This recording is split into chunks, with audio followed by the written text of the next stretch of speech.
الحمد لله رب العالمين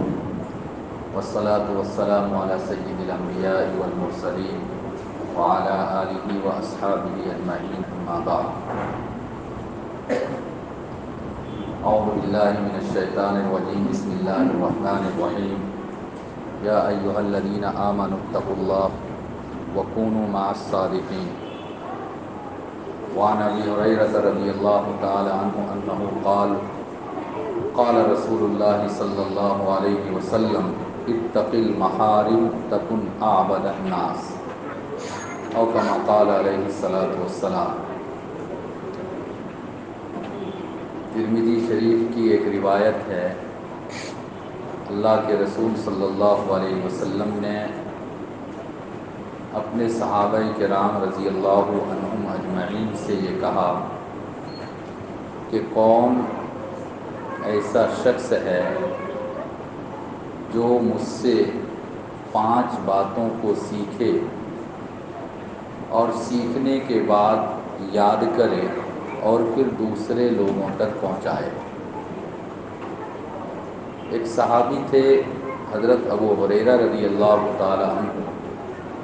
انہوں نے کہا اے اللہ کے رسول صلی اللہ علیہ وسلم، میں آپ کی ان باتوں کو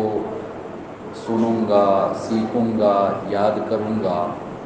اور دوسروں تک پہنچاؤں گا بھی۔ آپ صلی اللہ علیہ وسلم نے 5 باتیں ارشاد فرمائی، مجھے صرف ایک بات بیان کرنی ہے، اور یہ بات بیان کرنے کی وجہ اور کارن یہ ہے کہ واقعتاً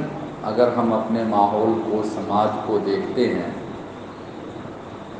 تو بہت مرتبہ بڑی خوشی ہوتی ہے کہ آج سے 15 سال 20 سال پہلے خصوصاً نوجوانوں میں مسجد آنے کا جذبہ کم تھا، اور آج سے 15-20 سال پہلے کے مقابلے میں اب نماز وغیرہ کا جذبہ، دعوت و تبلیغ کا جذبہ، دینی کام کرنے کا شوق، خدمت خلق کا جذبہ الحمدللہ پہلے کے مقابلے میں زیادہ ہوا ہے۔ خصوصاً شہروں میں جب جاتے ہیں، چاہے وہ آسام کے شہر ہوں یا دلی، بامبے وغیرہ ہو، نوجوانوں کے اندر ایک طرف اور ایک شوق پیدا ہوا ہے۔ اللہ تعالیٰ اس کو دوام عطا فرمائے، اس کو باقی رکھے۔ لیکن اس کے ساتھ ساتھ ایک بہت بڑا المیہ اور بہت فکر کی بات جو ہے وہ یہ ہے کہ جس طرح سے نمازیوں کی تعداد بڑھی ہے الحمدللہ، جس طرح سے مدرسے میں پڑھنے والے طلبہ کی تعداد بڑھی ہے، قرآن پڑھنے والے، قرآن کو سمجھنے والے کی تعداد بڑھی ہے، اسی طریقے سے اللہ معاف کرے نئے نئے جو گناہوں کے کام شروع ہوئے، اور مغرب نے، یورپی کنٹری نے پاپ اور گناہ کے کام کو بالکل آسان سے آسان بنا کر لوگوں کے سامنے جو پیش کیا، تو نیکی کا جذبہ بھی آیا، اور اس کے ساتھ ساتھ پہلے کے مقابلے میں گناہ کو گناہ سمجھنے کا خوف، گناہ کو گناہ سمجھنے کی جو ایک صلاحیت تھی، ایسا لگتا ہے کہ وہ دن بدن کم ہوتے جا رہی ہے۔ نماز بھی پڑھتے ہیں اور اس کے ساتھ ساتھ بہت مرتبہ ایسا گناہ بھی کر لیتے ہیں کہ جس گناہ کو ہم اور آپ بہت مرتبہ گناہ سمجھتے ہی نہیں۔ اللہ کے پیارے رسول صلی اللہ علیہ وسلم نے حضرت ابو ہریرہ رضی اللہ تعالی عنہ کا ہاتھ پکڑ کر اور جو 5 باتیں ارشاد فرمائی، ان میں سے پہلی بات یہی ہے کہ اتق المحارم تکن اعبد الناس۔ کوئی آدمی اگر اللہ کے یہاں متقی بننا چاہتا ہے اللہ کا ولی بننا چاہتا ہے، بہت بڑا عبادت گزار بننا چاہتا ہے، اللہ کا خاص بندہ بننا چاہتا ہے، تو جس طریقے سے عبادت کرنا ضروری، جس طرح سے نماز، روزہ، تلاوت کا، ذکر کا اہتمام کرنا ضروری، کہیں اس سے زیادہ ضرورت اس بات کی ہے کہ وہ اپنے آپ کو گناہوں سے بچا کر رکھے، گناہوں سے بچا کر رکھے۔ اتق المحارم، تم گناہ سے بچو، گناہ کے کام سے اپنے آپ کو بچا کر رکھو، تکن عابد الناس، اللہ کے یہاں جو متقیوں کی، عبادت کرنے والوں کی جو لسٹ ہے، اس لسٹ میں تمہارا نام آ جائے گا۔ اللہ کے ولیوں کی جو لسٹ ہے، اس لسٹ میں تمہارا نام آ جائے گا۔ چنانچہ اللہ کے رسول صلی اللہ علیہ وسلم کے چچا حضرت عباس رضی اللہ تعالی عنہ، ان کے جو لڑکے تھے حضرت عبداللہ ابن عباس رضی اللہ تعالی عنہما، یہ رئیس المفسرین تھے، یعنی قرآن کی تفسیر کرنے والے جتنے بھی صحابہ تھے، ان تمام صحابہ میں قرآن کی تفسیر کے معاملے میں سب کے سردار تھے، لیڈر تھے۔ رئیس المفسرین ان کا لقب ہی ہے، حضرت عبداللہ ابن عباس رضی اللہ تعالی عنہما۔ کسی شخص نے آ کر ان سے پوچھا کہ ہمارے یہاں دو طرح کے لوگ ہیں، کچھ لوگ ایسے ہیں جو عبادت خوب کرتے ہیں اور اس کے ساتھ ساتھ گناہ بھی خوب کرتے ہیں، کچھ لوگ ایسے ہیں جو عبادت بہت زیادہ تو نہیں کرتے لیکن وہ اپنے آپ کو گناہ سے بھی بہت حد تک بچا کر رکھتے ہیں۔ رجل کثیر العمل کثیر الذنوب اعجب الیک ام رجل قلیل العمل قلیل الذنوب، خوب زیادہ نمازیں بھی پڑھ رہا ہے، خوب زیادہ دان خیرات بھی کر رہا ہے، خوب زیادہ روزے کا اہتمام بھی کر رہا ہے، تلاوت کا بھی اہتمام کر رہا ہے، کہیں فلاڈ آ جائے ریلیف بھی دے رہا ہے، اور کچھ ہو جائے اس میں بھی ساتھ دے رہا ہے، لیکن اس کے ساتھ ساتھ گناہ بھی اسی طرح سے، بات بات میں گالی دینا، بات بات میں لڑائی کر دینا، جھگڑا کر لینا،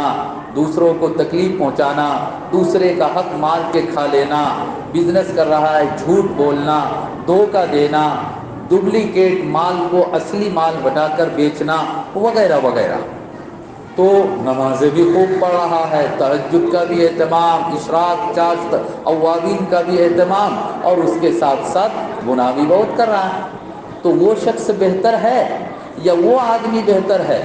جو 5 وقت کی نماز پڑھ لیتا ہے، چاشت، اشراق، اوابین نہیں پڑھ سکتا ہے، لیکن وہ اپنی زبان پر کنٹرول رکھتا ہے، اپنی آنکھ پر کنٹرول رکھتا ہے، دوسرے کا حق مار کے نہیں کھاتا ہے، جھوٹ نہیں بولتا، گالی نہیں دیتا، دھوکہ نہیں دیتا، اپنے آپ کو گناہوں سے بچا کر رکھتا ہے، گناہوں پر بالکل کنٹرول رکھتا ہے، اور گناہوں سے بچ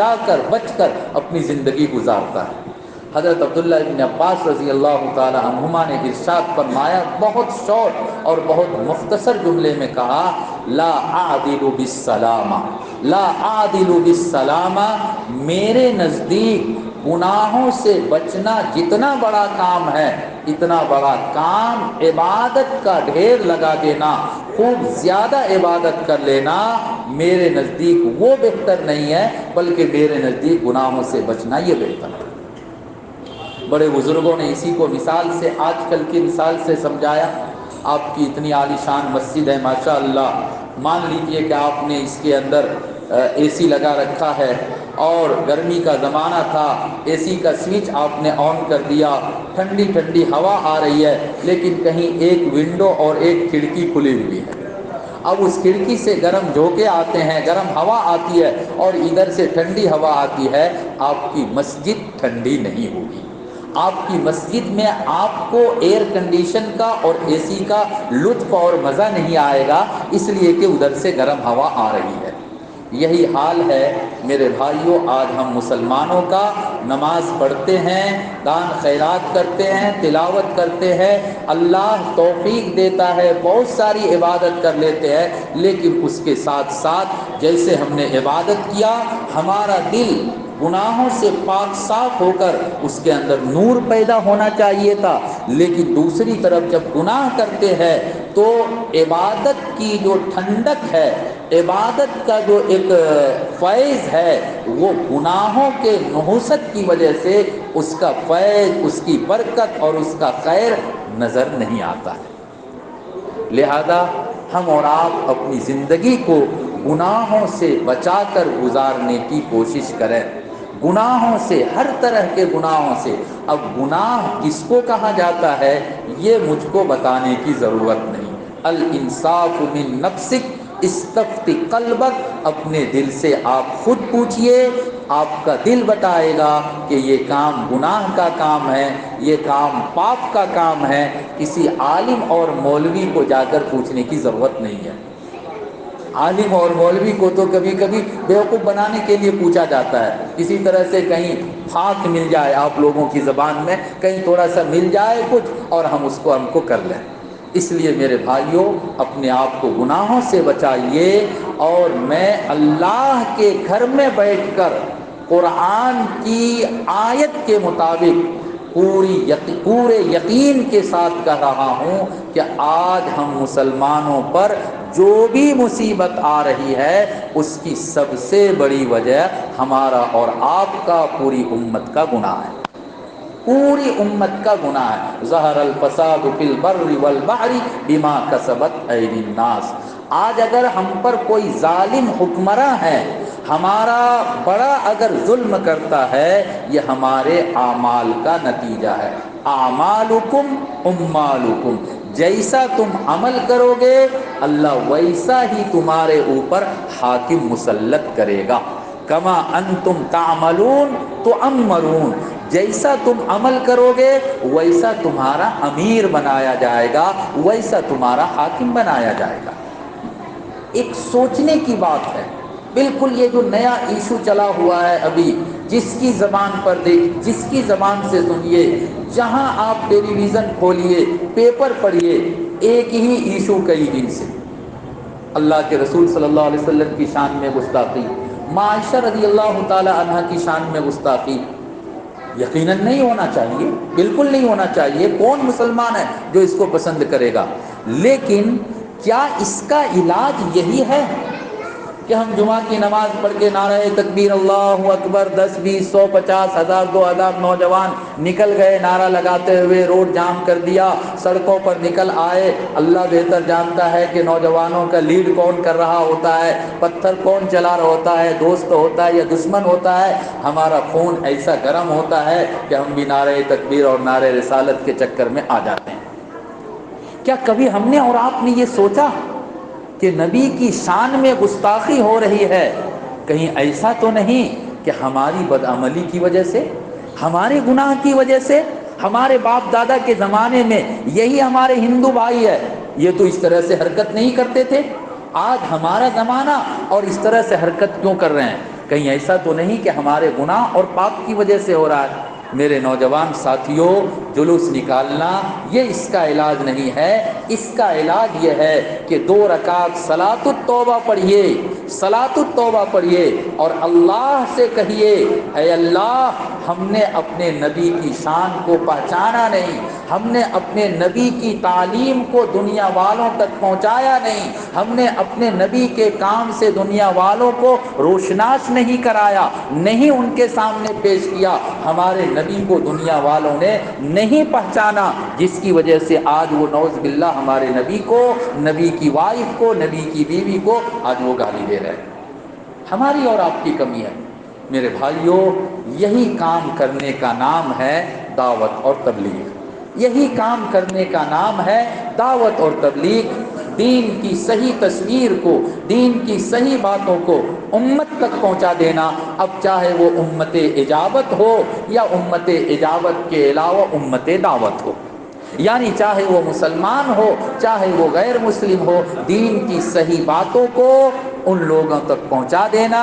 یہ دعوت اور تبلیغ کا خلاصہ ہے۔ اور اسی دعوت اور تبلیغ کی بنیاد پر تھوڑا بہت خیر ہم کو اور آپ کو نظر آتا ہے۔ جس دن دعوت اور تبلیغ کا کام ہندوستان جیسے ملک میں بند ہو جائے گا، نعوذ باللہ ختم ہو جائے گا، اس دن تو اور نہ جانے ہم پر اور آپ پر کیا کیا مصیبت آئے گی۔